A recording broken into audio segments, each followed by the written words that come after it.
Hi everyone and welcome. So today I saw Pan in 3D from director Joe Wright, a really great director. Some of my favorite films from him are Hannah, and I did like Atonement. Hannah probably is, I love Pride and Prejudice too, but Hannah probably is my favorite film from this guy. And I have to say, I was kind of impressed by the initial trailers to Pan. You know, this is a different interpretation of this story, more of an origin story as we get to know how, or get to find out how Peter Pan became the Pan, how he got to Neverland, how he met Captain Hook. I don't know if J.M. Barrie ever told this side of the story ever. He just told it from Wendy's perspective. So yeah, I was kind of excited to see this film, being a fan of Joe Wright, especially Hannah. I love that film. You know, the visuals look cool from the trailers. It looks like, okay, cool, just trying to take a different spin on this. I don't know how close this is to the original vision, but we've had countless tales of Peter Pan throughout the years, from Disney to Mary Martin on the stage. Grew up watching that video. I didn't see the latest one with Christopher Walken. I heard that was pretty bad.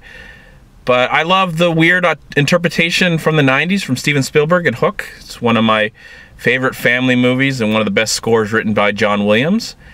I love the story of Peter Pan. And of course, I think in the 2000s we got Finding Neverland, which kind of told the story of J.M. Barrie and how he brought Peter Pan to the world and stuff like that through Johnny Depp. So now I've got out of this film. I wanted to see it in 3D because, again, I thought the visuals looked cool in the trailer, and that's what the movie's about pretty much. It's an origin story of Peter Pan. And now that I've walked out of it, I feel extremely empty inside. I feel like my soul and my heart has been ripped and torn to pieces at this moment. I don't know why they decided to make such a soulless, heartless, forgettable mess of this classic tale, but that's what they did. I knew 30 minutes into this movie that things weren't going to get any better. One thing that really kind of felt really odd and out of place was when we get to meet, I guess, all these kids that are getting kidnapped when Peter Pan gets kidnapped, and there's these kids that are mining for this fairy dust or something, whatever. They start singing Smells Like Teen Spirit from Nirvana. Yes, this really does happen in the film. And I was like, there was never a moment where they were like, okay, this is going to be a musical, and throughout the film we're going to have, you know, moments where some people break into songs. And mind you, this really only happens twice in the movie, in the beginning, like at least in the first 40 minutes of the film. We got Smells Like Teen Spirit from Nirvana, and then I can't say that.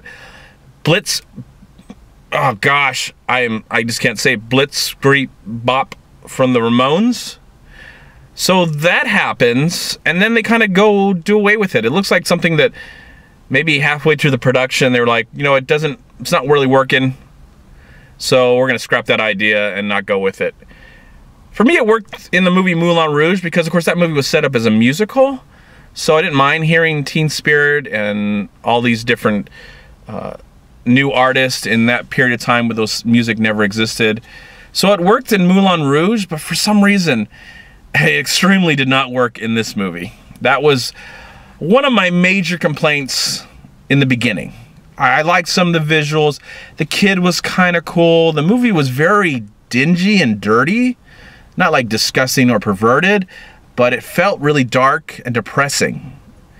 And even when we get to Neverland and we meet Blackbeard, played by Hugh Jackman, I could see that he was really getting into the role, but I never really believed him as this villain. He was just a lot of overacting. And then when we get to meet Captain Hook, and I don't remember the name of the actor, but the whole time Captain Hook, or whatever his name is just Hook in the film, because he's not bad yet, he's kind of Pan's friend, he talks like this the whole time, and I have to say things like that, and I have to speak like this the complete entire time of the movie. I don't know why, maybe this will make sense by the end, which it doesn't, but for the rest of the movie, I'm gonna talk like this. And I know a lot of people will complain about how whitewashed this film is, and majority of big budget films are quite whitewashed. You know, some minor characters in the background are from different parts of the world, but the main cast are all white people: Hugh Jackman, the kid, and the Hook guy. And then you have Tiger Lily, who's supposed to be an Indian, I believe, right? She's native Indian. And she's played by, no surprise here, but she's played by Rooney Mara. Another Oscar-nominated actress. 2 Oscar-nominated people in this film. You know, she spits out some of the worst dialogue in the movie, and that's another big complaint about the film, is that the dialogue is really terrible. The script is awful here. It's just like, I was looking for you. Or Hook would say, I was looking for you. And then she would go, you found me. And a lot of dialogue like that. Another thing, I will say, there are some amazing visuals, and the 3D was kind of cool, but not enough to want to recommend the movie. But I will say this, it has to have some of the worst green screen I've ever seen in a film.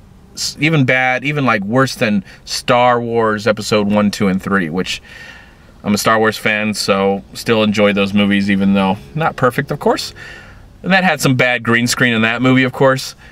But this one, just, there were so many moments where I just felt like, oh, you know what, I don't feel like they're in this world. Because we never really believed they're ever in this universe. We never actually ever believed that we're actually in this universe.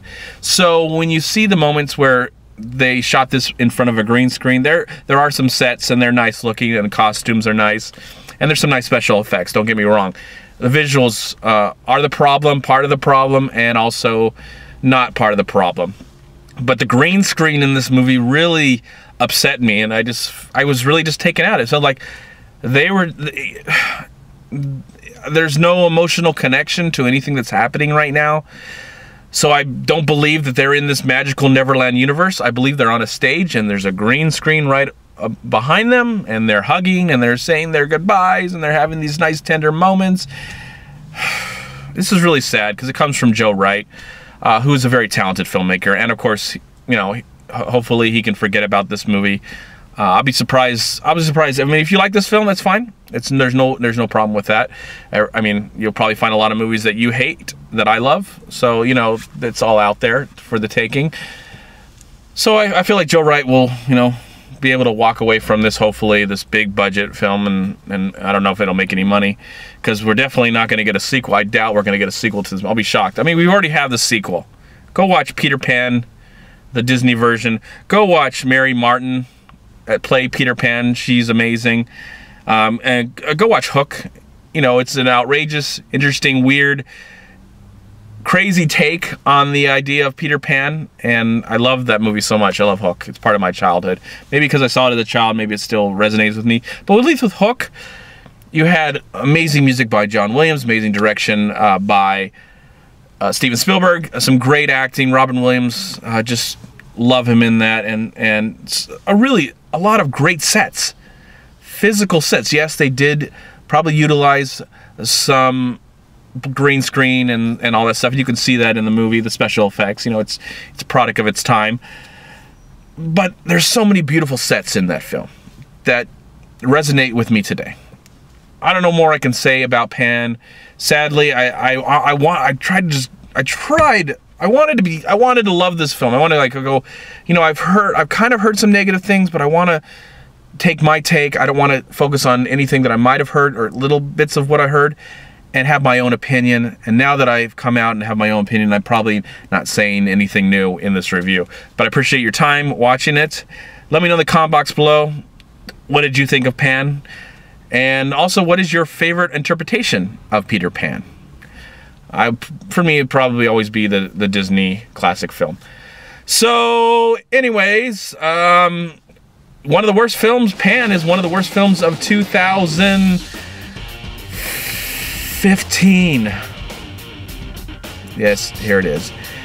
Alright, everyone, I'm going to give Pan 1 star, and that's being extremely generous, mainly because of the visuals. Bye, everyone. Thank you so much for watching. Please like, comment, and share this video.